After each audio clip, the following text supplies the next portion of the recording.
नमस्ते प्रणाम, मैं हूं जीत और आप देख रहे हैं जीत टाइम्स। जैसा कि आप सभी से लंबे समय से वादा था कि जल्दी ही हम ईओ महोदय से, नगर पालिका के ईओ महोदय से जोड़ेंगे आपको। आज उसी विशेष कार्य के लिए आपके सामने उपस्थित हुए हैं और ईओ साहब भी हमारे साथ हैं। पहले तो बहुत बहुत स्वागत है सर हमारे चैनल पर आपका। धन्यवाद। लगातार जब से आपका बस्ती में आगमन हुआ है, एक के बाद एक नए नए आरोप आप पर लग रहे हैं। आपका ये कहना होता है कि मैं काम कर रहा हूँ, लेकिन लोगों का ये कहना होता है कि लगातार जब से आप आए हैं तब से उथल पुथल मचा के रखे हुए हैं। क्या है ये पूरा कुछ? देखिए, सरकार के नीतियों को लागू करना ये नगर पालिका के और शासन की सर्वोच्च प्राथमिकता है। उसके दृष्टिगत जो है नगर पालिका काम कर रही है।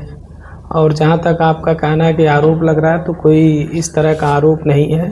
हाँ, टैक्स की वृद्धि को लेकर के कुछ व्यापारियों में भ्रांतियाँ थीं, जिसको आपने देखा कि हमने लोगों को उसको स्पष्ट भी किया और लोग उस पर सहमत भी हुए। अच्छा, कभी व्यापारिक व्यवस्थाएं जो हैं उस पर आपका सवाल आता है, कभी आता है कि लोग धरना देते हैं आपके सम्मुख बैठकर, लंबी लंबी बातें लोगों के द्वारा की जाती हैं कि टैक्स आपने कुछ 10 गुना बढ़ाकर जोड़ लिया है और तमाम तरह के एलिगेशन लगते हैं। ऐसे में क्या आपको नहीं लगता कि इतनी अव्यवस्थाएं जो जन्म ले रही हैं इस पर अंकुश लगना चाहिए? देखिए, जो व्यापारियों की मांग पे ही जो शहर में अतिक्रमण है, जो एक मुद्दा था, उस मांग के दृष्टिगत हम लोग अभियान चलाएं और व्यापारियों ने ही सहयोग करके उसको रिजॉल्व किया। तो एक तो ये समस्या थी जिस पे व्यापारी हमारा पूरा सहयोग भी कर रहे हैं और वो जिलाधिकारी महोदय के समक्ष कई बार इस बिंदु को रखे भी हैं कि शहर को अतिक्रमण मुक्त किया जाए। जहाँ तक कर की वृद्धि की बात है, हमने इसको कई बार हम पूर्व में भी स्पष्ट कर चुके हैं और हमने ये भी बताया है कि सरकार के द्वारा पहली बार 2024 में जो है नगर पालिका अधिनियम के आधार पर कर नियमावली जारी की गई है। उस नियमावली के आधार पर स्पष्ट शासनादेश है कि 1 अप्रैल 2025 से नई नियमावली के आधार पर करों का आरोपण किया जाए। उसी के दृष्टिगत पूरी प्रक्रिया का पालन करते हुए नगर पालिका परिषद बस्ती में कर का आरोपण किया गया है। 3 गुने से 10 गुने तक। देखिए, जो ये 3 गुने से 10 गुने की वृद्धि की बात है, इसमें कई सारे इसके तथ्य हैं जिनको लोगों को समझना पड़ेगा। अच्छा, कोई, जैसे मैं एक एग्जाम्पल से अगर समझाऊं कि कोई व्यक्ति एक घर में रह रहा था 1000 स्क्वायर फीट के घर में, जब उसके ऊपर टैक्स आरोपित हुआ और आज उसने अपने घर को 3 तले का बना लिया, तो इसका मतलब उसने अपने घर के क्षेत्रफल में 3 गुने की वृद्धि कर दी। तो आप ये कैसे कह सकते हैं कि टैक्स की वृद्धि का कारण सिर्फ नगर पालिका है, जबकि मैंने व्यापार मंडल को स्पष्ट कर दिया कि नगर पालिका परिषद बस्ती में 2012 में दर का निर्धारण हुआ था और उसके 14 साल बाद 2025 में दर का निर्धारण हुआ, जबकि अधिनियम में स्पष्ट व्यवस्था है कि प्रत्येक 2 वर्ष पे कर की वृद्धि की जानी चाहिए। तो लोगों को तथ्य को समझना पड़ेगा और जो भी लोग हमारे पास आ रहे हैं, लोग संतुष्ट हो रहे हैं। लोगों को हमने पूरे तथ्यों को समझाया है, शासनादेश को बताया है, नियमावली को बताया है, दर को बताया। और आपको एक सबसे महत्वपूर्ण बात बता दूं, और मैंने कई व्यापारिक संगठनों को वो तथ्य भी दिया, मैं आपको भी अभी उपलब्ध कराऊंगा कि हम अपने पड़ोसी नगर पालिकाओं की अपेक्षा सबसे कम टैक्स का दर रखे हुए, चाहे वो गोंडा हो, चाहे वो नगर पालिका देवरिया हो, चाहे वो नगर पालिका आजमगढ़ हो, चाहे वो यहीं बस्ती की नगर पंचायत बभनान हो। अच्छा, तो हमारे तथ्य को समझना पड़ेगा। हमारे दर सबसे कम है और हमने सबसे कम टैक्स स्लैब को माना है। आपने कहा कि व्यापारी वर्ग आपसे संतुष्ट है।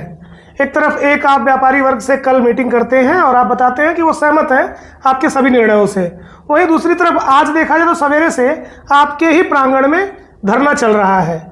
लोग लगातार एलिगेशन लगा रहे हैं कि आप मनमाने ढंग से पूरी व्यवस्था को चलाने का प्रयास कर रहे हैं। देखिए, हम यही बात आपको बता रहे हैं, यही तथ्य बता रहे हैं कि जो लोग तथ्य को नहीं समझ पा रहे हैं वो दिग्भ्रमित हैं, कुछ लोग उनके बहकावे में। जो लोग इस चीज़ को समझ जा रहे हैं, शुरू में कई सारे शहर के होटल, कई सारे हॉस्पिटल शुरू में टैक्स नहीं दे रहे थे।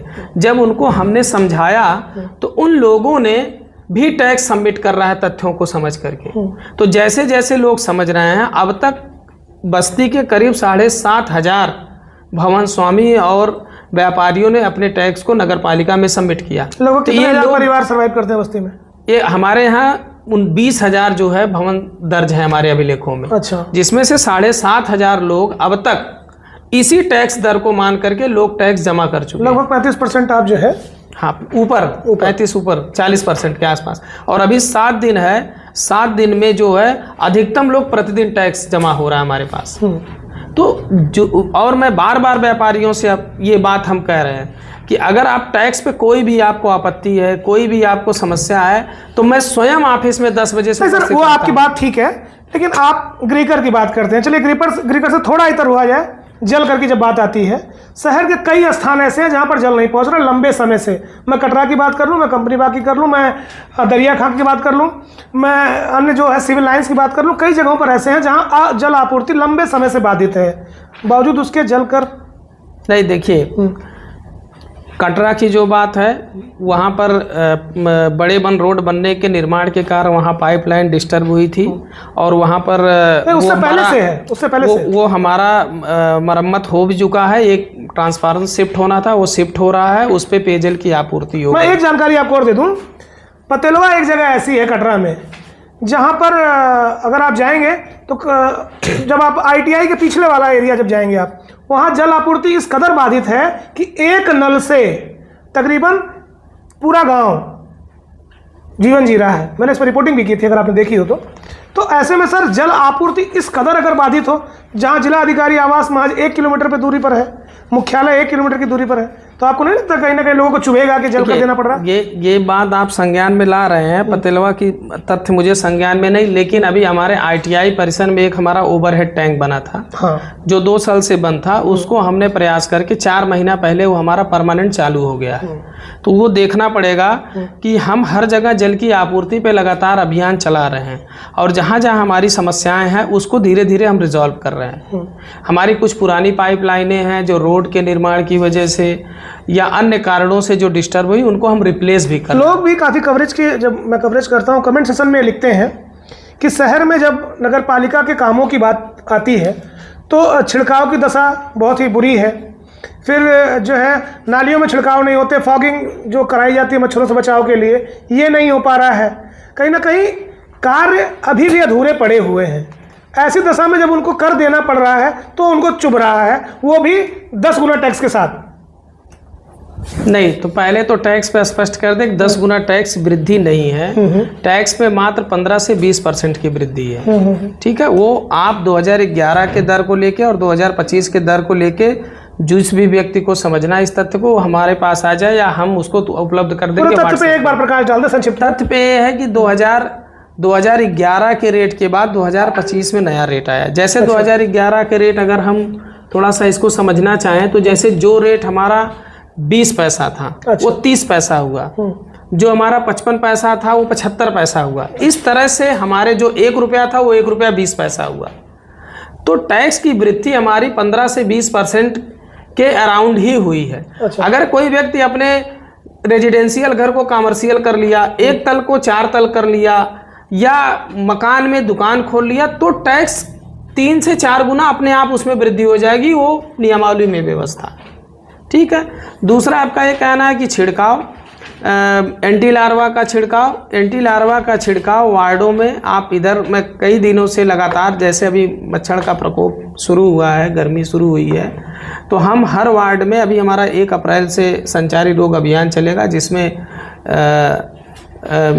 एंटी लार्वा का छिड़काव और फॉगिंग की व्यवस्था हमारी कंटिन्यू चलेगी। दूसरा आप देखे होंगे कि इस समय हम बड़े बृहद रूप से मालवी रोड पे हमारे नाले का एक तरफ से अभी पक्के पे चल रहा था, लेकिन ईद की वजह से हमने उसको शिफ्ट किया है। अभी हमारा पक्के पे चल रहा है नाले का अभियान। तो बरसात से पहले सारे नालों को 100% नालों को साफ करना, उसमें से सिल्ट को निकाल के बाहर करना, उसके बाद एंटी लार्वा का छिड़काव कराना, ये सारे हमारे अभी हमारा दस्तक और संचारी अभियान 1 अप्रैल से शुरू होगा और अभी भी हो रहा है। ऐसा नहीं है कि हम नहीं कर रहे हैं। हमारे उसके प्रतिदिन के हमारे पास फोटोज आते हैं। वार्ड के 3-4 हिस्सों में सफाई नायक 4 हिस्से में बांट के तीसरे चौथे दिन वो एंटी लार्वा का छिड़काव नियमित रूप से इस तरह से कराते हैं। आज सर जो धरना था उस धरने पर जब मैं लोगों से जुड़ा तो उन्होंने बताया कि 2017 से टैक्स लगाकर और उसी टैक्स को जो है इंक्रीज करके और एक दूसरे पर थोपने का काम हो रहा है। प्लस जो अमाउंट आप तय कर रहे हैं कि इस अमाउंट पर इतने गुने टैक्स लगाकर जो इंक्रीज किया गया, वो जो बेसिक अमाउंट है आपका, उस अमाउंट का कहीं भी जिक्र नहीं है। तो आप कैसे क्लियर करते हैं वो अमाउंट जिस पर आपने फिर टैक्सेस लगाए हैं और इंक्रीज किया है? देखिए, पहले तो एकदम स्पष्ट कर दें कि हर व्यापारी के हाथ में, हर भवन स्वामी के हाथ में ये पत्रिका है और जिस पत्रिका में स्पष्ट रूप से हर वार्ड की दर लिखी हुई है। अच्छा। और पूरी फार्मूला इस पत्रिका में दिया गया कि अपने आप कर का निर्धारण कैसे करें, उदाहरण सहित दिए गए। तो पहले तो ये कहना कि पता नहीं है, ये तथ्यहीन है। अच्छा। स्पष्ट है, उदाहरण है, कोई भी पत्रिका लेके खुद अपना टैक्स कैलकुलेट कर ले, इसमें कहीं कोई इफ बट नहीं, वार्ड टैक्स है। नहीं, जिस अमाउंट को आपने 10x किया है उस अमाउंट का निर्धारण कैसे होगा सर? नहीं, देखिए, जो अमाउंट आ रहा है वो 2017 में जो सर्किल रेट है, अच्छा, उस 2017 के सर्किल रेट पे आपका एरिया गुड़े सर्किल रेट गुड़े 12 और उसका जो अगर कमर्शियल है तो 3 गुना, रेजिडेंशियल है तो उसमें 80% का छूट मिलेगा आपको। 80% की छूट के बाद भी भवन अगर जो है 0 से 10 साल तक है तो 20% की छूट, 10 से 20 साल है तो 32.5% की छूट और 20 साल से पुराना 40% की छूट। वो तो कोई व्यक्ति स्वयं अपना टैक्स कैलकुलेट करके एग्जाम्पल सहित है। तो ऐसा नहीं है कि हम कुछ अपने मन से कर रहे हैं, आप खुद अपने आइए और खुद अपना टैक्स कलेक्ट करिए, उसको काउंट करिए और खुद सबमिट करिए। ये तो गवर्नमेंट की व्यवस्था है, सेल्फ असेसमेंट। उद्योग व्यापार मंडल की टीम क्या आपके पास अभी तक टैक्स सबमिट की? देखिए, उद्योग व्यापार मंडल के कई लोगों ने हमारे यहाँ अपना प्रत्यावेदन दिया है और उनका टैक्स संशोधित भी किया है और वो लोग टैक्स जमा करने के लिए इस पे सहमत भी हैं। ठीक है, कल भी जो व्यापारी आए थे उन लोगों ने भी तथ्यों को समझा और उस चीज़ों को उन्होंने सबमिट किया। तो जो ये भ्रांति है, व्यापारी को इस भ्रांति को समझना होगा। किसी को दिक्कत है, आप मुझे बुलाइए, जहाँ कहिए मैं आपको समझाने के लिए तैयार हूँ। जो सरकार की नियमावली उसके तहत तो आज जब धरना हो रहा था तो उन लोग का ये भी कहना था कि हम बुला रहे हैं, आ नहीं रहे हैं, बगल में ही दफ्तर है और आ नहीं रहे हैं, सुन रहे हैं तो इग्नोर कर रहे हैं। मैं ऐसा बिल्कुल, मेरे पास एक भी व्यापार मंडल का कोई भी मैसेंजर मेरे पास नहीं आया। पहले स्पष्ट कर दूं, आप कार्यालय में एक भी, मैं 2 बजे तक तहसील दिवस में हूं और 2:10 पे से मैं कार्यालय में रहा हूं। 3:30 बजे के लमसम एक भी व्यक्ति व्यापार मंडल का मेरे पास नहीं आया। साहब, आप हमारी बात सुन लीजिए। बाकी क्या क्या लोग कह रहे थे वो आपने सुना होगा। वो लोगों को अधिकार है, अपनी बात कहने का अधिकार है, कहना भी चाहिए और उनकी बात सुनी भी जाएगी। जो भी नियम संगत है उसके तथ्य उसके अच्छा, ये तो एलिगेशंस की बात हो गई। बस्ती के विकास का नया खाका तैयार किया है आपने, लगातार काम करते हुए आप देखे जाते हैं। तो अभी क्या आपके पास नया रूट प्लान है जिससे बस्ती स्वयं में विकासशील साबित हो? देखिए, हम अभी जो भी चीज़ें हुई हैं वो लोग देख रहे हैं, उसमें हमको कोई तथ्य नहीं छिपा है। और अभी हमारा एक मेजर समस्या थी, वो माननीय अध्यक्ष जी का बहुत प्रयास हुआ। अध्यक्ष जी ने प्रयास किया, एक गधाखोर का, मिसरौलिया गधाखोर का रोड है जो काफ़ी लोगों की मांग थी, तो वो भी हम लोग शासन से स्वीकृत करा के 1 करोड़ रुपया पास कराएं। तो एक बड़ा, कब तक शुरू हो जाएगा? ये अभी हमारा परसों जियो हुआ है तो उसको कम से कम 1.5 महीने लगेंगे काम शुरू होने। क्या बजट है सर उस? वो 1 करोड़ 4 लाख रुपए से वो रोड सीसी रोड और स्ट्रीट लाइट के साथ बनेगी। कितने मीटर का रोड है सर? ये देखना पड़ेगा, ये एग्जैक्ट क्लियर नहीं है। दूसरा ये है कि अभी जो है पूरे शहर में सीसीटीवी लगने के लिए प्रमुख चौराहों पे हम लोग सेफ सिटी के तर्ज पर शासन की मंशा है, तो 96 लाख रुपया, 96.5 लाख रुपया जो है स्वीकृत हुआ है, जिससे हम शहर में जो सिक्योरिटी है, वुमन सिक्योरिटी है, या शहर का जो ऑन कैमरा करना, क्राइम कंट्रोल करना है, या अन्य चीज़ों पे जैसे मॉनिटरिंग कर सकते हैं, वो भी एक हमारा प्रपोजल है। दूसरा, आपने एक पानी की समस्या बताई। पानी की समस्या के दृष्टिगत हम कई सारे चैनल पे काम कर रहे हैं। करीब 7 किलोमीटर की हम नई लाइन बिछाने जा रहे हैं, जिसमें मालवी रोड एक बड़ा हमारा होगा। और दूसरा, जितने भी ओवरहेड टैंक हैं बस्ती के, इन ओवरहेड टैंक पे 1 करोड़ रुपए की लागत से सारे ओवरहेड टैंक की मरम्मत, इनकी पूरी सफाई, इनकी रंगाई, चूँकि ये 15 साल 20 साल से इन पे कोई काम नहीं हुआ है, इसको भी हम करने का काम कर रहे हैं। तीसरा है, आपने अमहट पार्क को देखा होगा, हम कटेश्वर पार्क को भी पुनः उसी अवस्था में लाने के लिए, जैसा कि लोगों का मांग है, प्रयास कर रहे हैं। और ये हम विशेष प्रयास कर रहे हैं कि कटेश्वर पार्क का जो भी पैसा खर्च हो वो कटेश्वर पार्क के इनकम से ही हो, उसमें बोर्ड फंड का या राज्य सरकार का कोई पैसा ना लगे। ये हमने हमारे अध्यक्ष जी का ये कहना था कि हम लोग इसी पैसे से ही पार्क को सुंदर करें और एक अच्छा मैसेज। थोड़ा सा इंटरप्ट कर रहा हूँ, कुछ क्षमा कीजिएगा। आपने कहा सीसीटीवी की निगरानी में पूरा बस्ती जिला रहेगा, शहर रहेगा पूरा, लेकिन जब आप रौता चौराहे की बात करते हैं, रौता चौराहे से ब्लॉक रोड जाने वाली सड़क पर बिजली के खंभों पर बहुत दिन से लाइट नहीं आ रही है।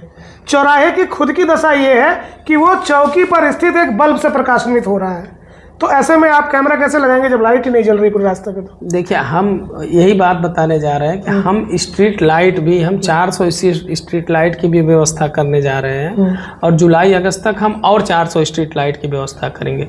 करीब हमने 1000 के आसपास अब तक हम लोग स्ट्रीट लाइट लगा चुके हैं और हमारा टारगेट है कि हम नवंबर दिसंबर तक 1000 और स्ट्रीट लाइट शहर के। एक मेरी बात और थी, कंपनी बाग से लेकर बड़े बन की स्थिति तो आपने सुदृढ़ की, प्रकाशमय हो गया वो।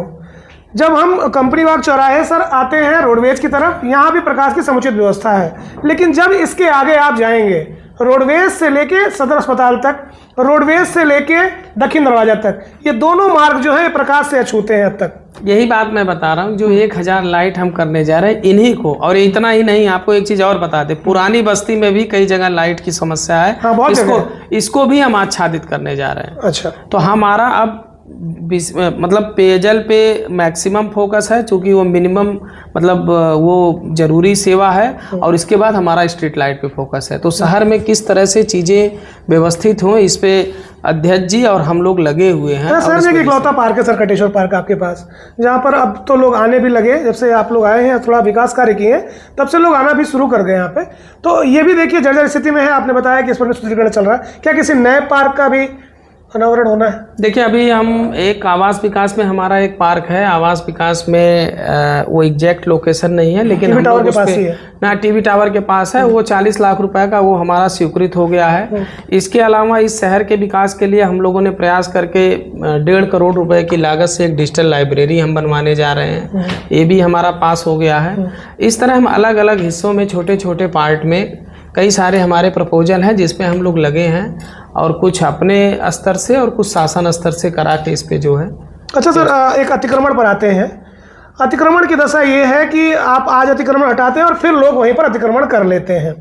आप जब रेलवे स्टेशन की ओर जाएंगे तो रेलवे स्टेशन से जैसे ही आप बाहर निकलते हैं, बाईं ओर आप देखेंगे लोगों ने नालियों से 6-6 फीट आगे बढ़कर अपने आवास बना लिए हैं, अपनी दुकानें चला रहे हैं।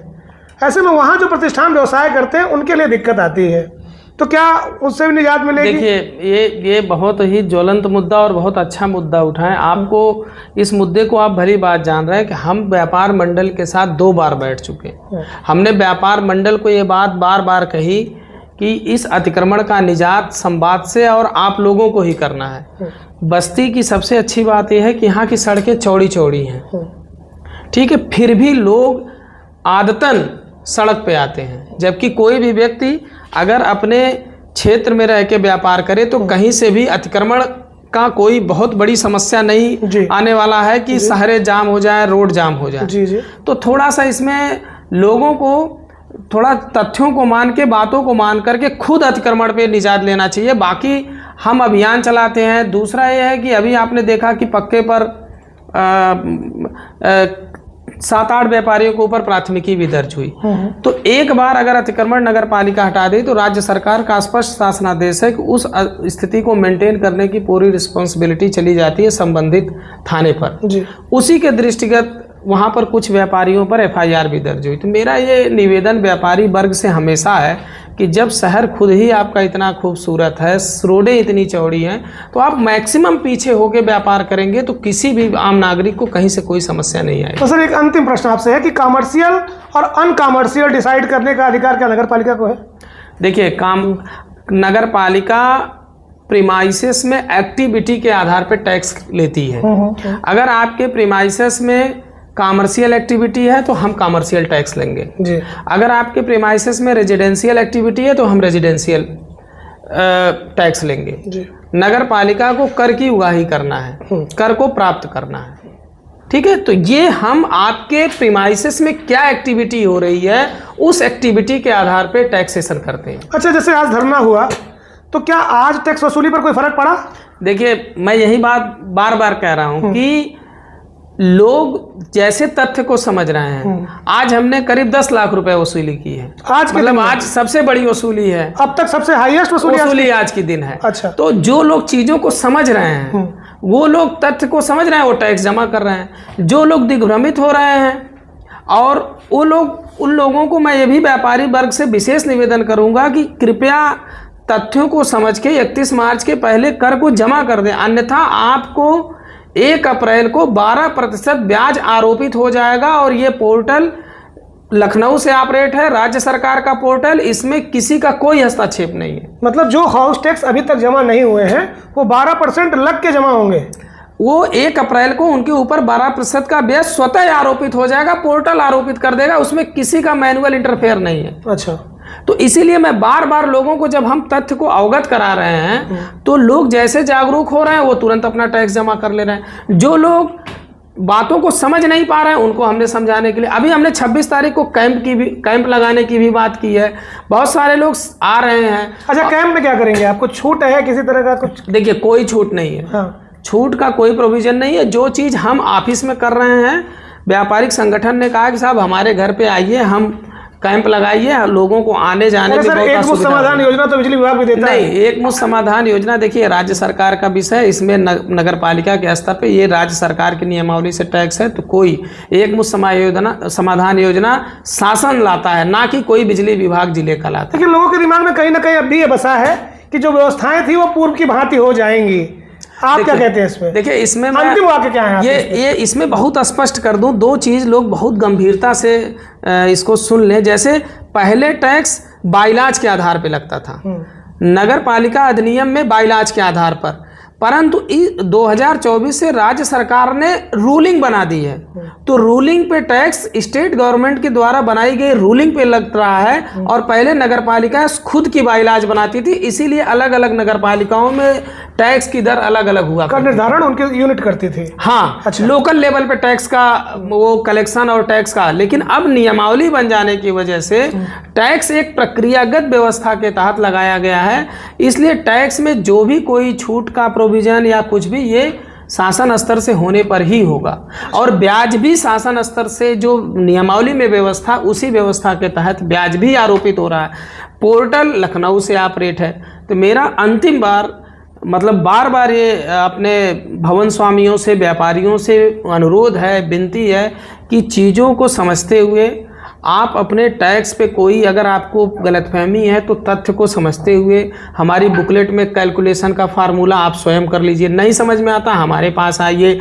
अगर टैक्स अधिक है तो आप आपत्ति दे दीजिए, हम 24 आवर में आपका आपत्ति का डिसीजन कर देंगे। तो मतलब इन सारी चीज़ों को लोगों को समझते हुए टैक्स जमा करना चाहिए, अन्यथा 1 अप्रैल से 12% ब्याज स्वतः उनके बिल में जुड़ जाएगा और उसके लिए भवन स्वामी स्वयं उसके लिए जिम्मेदार होंगे। हम तो जुड़ने के लिए बहुत बहुत धन्यवाद सर। Thank you. तो ये थे नगर पालिका ईओ अंगद गुप्ता, जो अपनी बात बहुत ही साफ गोई से रख रहे थे। और बस्ती में जो जन समस्याएं इस पर उत्पन्न हुई हैं उसका जवाब मुझे लगता है कि आपको मिल गया होगा। जल्द जुड़ेंगे ऐसे जन उपयोगी खबरों के साथ, तब तक के लिए नमस्कार।